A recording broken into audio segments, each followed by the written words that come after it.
everyone. Today we will talk about how to fix the app of Facebook. We will go to settings. Then we click on apps. After that you will search the app Facebook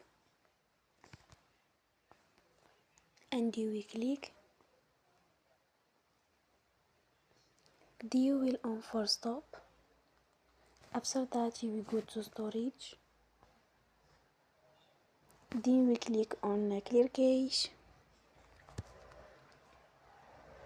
In the end, turn your phone and you will recharge your phone again. Don't forget to support us by like and subscribe. See you next time and thank you for watching.